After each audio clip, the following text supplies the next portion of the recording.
மாநிலங்களில் பாஜக நோட்டாவுக்கு கீழ்தான் வெற்றி பெறும் என்று தமிழக காங்கிரஸ் தலைவர் செல்வ பெருந்தகை விமர்சித்துள்ளார். காங்கிரஸ் கட்சி தலைமை அலுவலகமான சத்தியமூர்த்தி பவனில் செய்தியாளர்களை சந்தித்த செல்வ பெருந்தகை, மெட்ரோ ரயிலில் பயணிகள் யாரும் இல்லாமல் போகிறது என்று வருத்தப்படும் பிரதமர் மோடி பெண்கள் முன்னேற்றத்தை பற்றி ஏன் பார்க்கவில்லை என கேள்வி எழுப்பினார். தொடர்ந்து பேசிய அவர், நாளை ராஜீவ்காந்தி நினைவேந்தல் சத்தியமூர்த்தி பவனில் அனுசரிக்கப்படும் என்றும், பூவிருந்தமல்லியிலிருந்து அமைதி பேரணி நடைபெற்று ஸ்ரீபெரும்புதூரில் உள்ள அவரது நினைவிடத்தில் அஞ்சலி செய்யப்படும் என தெரிவித்தார். புதுப்பட்டினத்தில் அதிமுக பொதுச் செயலாளர் எடப்பாடி பழனிசாமி பிறந்தநாளை தொடர்ந்து அரசு பள்ளி மாணவர்களுக்கு முன்னாள் அமைச்சர் ப. வளர்மதி ஊக்கத்தொகை வழங்கி வாழ்த்தினார்.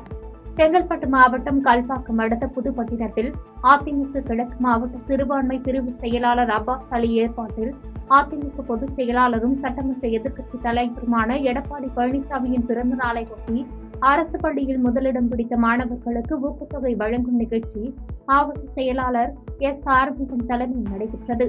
சிறப்பு அழைப்பாளராக முன்னாள் அமைச்சரும் அதிமுக செய்தி தொடர்பாளருமான ப. வளர்மதி கலந்து கொண்டு அரசு பள்ளியில் முதல் 3 இடங்களை பிடித்த கல்பாக்கம் பகுதி மாணவர்களுக்கும், மாநில அளவில் 2ஆம் இடம் பிடித்த மாணவர்களுக்கும் பதக்கத்துடன் ரொக்கமாக ஊக்கத்தொகை வழங்கி மாணவர்களை வாழ்த்தினார். அதனைத் தொடர்ந்து எடப்பாடி பழனிசாமி பிறந்தநாளை முன்னிட்டு நடைபெற்ற கிரிக்கெட் போட்டியில் வெற்றி பெற்ற விளையாட்டு வீரர்களுக்கு கோப்பையும் ரொக்கத்தொகையும் வழங்கப்பட்டது. தொடர்ந்து 70 மரக்கன்றுகளை பொதுமக்களுக்கு வழங்கினார். கோத்தகிரி பகுதியில் பெய்து வந்த கனமழையால் அரசு மேல்நிலைப்பள்ளி தடுப்பு சுவர் இடிந்து சேதமானது பரபரப்பை ஏற்படுத்தியுள்ளது. நீலகிரி மாவட்டத்தில் கடந்த 3 நாட்களில் மாவட்டம் முழுவதும் பெய்து வரும் கனமழையால் மாவட்டத்திற்கு வானிலை ஆய்வு மையம் ஆரஞ்சு எச்சரிக்கை விடுத்தது. இதனைத் தொடர்ந்து கடந்த 2 நாட்களாக நீலகிரி மாவட்டத்தில் உதகை, குன்னூர், கோத்தகிரி, கூடலூர் மற்றும் அதன் சுற்றுவட்டார பகுதிகளில் பரவலாக கனமழை பெய்து வருகிறது.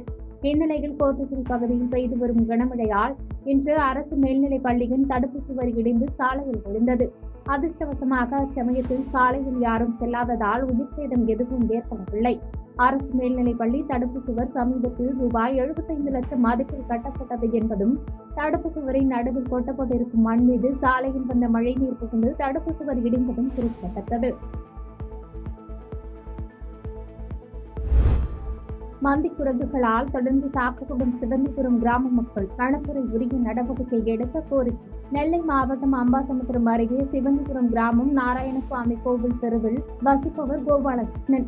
இவரது 13 வயது மகன் முத்துராம் வீட்டில் விட்டு வெளியே வரும்போது தென்னை மரத்தில் இருந்த மந்தி குரங்கு திடீரென ஆக்ரோஷமாக சீறி பாய்ந்து தாக்கி சிறுவனின் காலில் கடித்தது.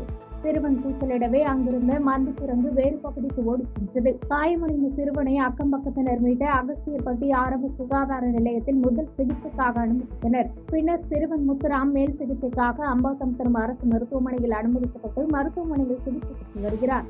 இதுவரை மந்தி குரங்கு 4 பேரை கடித்தும் தாக்கியும் உள்ள நிலையில் 5வதாக சிறுவனையும் தாக்கியுள்ள சம்பவம் பரபரப்பை ஏற்படுத்தியுள்ளது.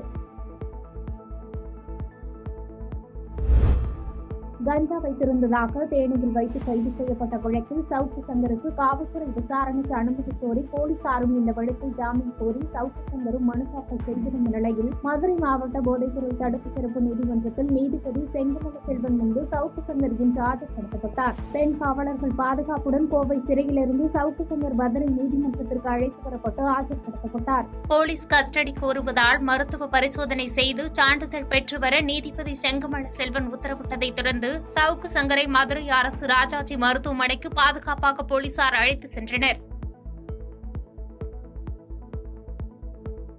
பாதகம் செய்பவரை கண்டால் நாம் பயங்கொள்ளலாகாது பாப்பா.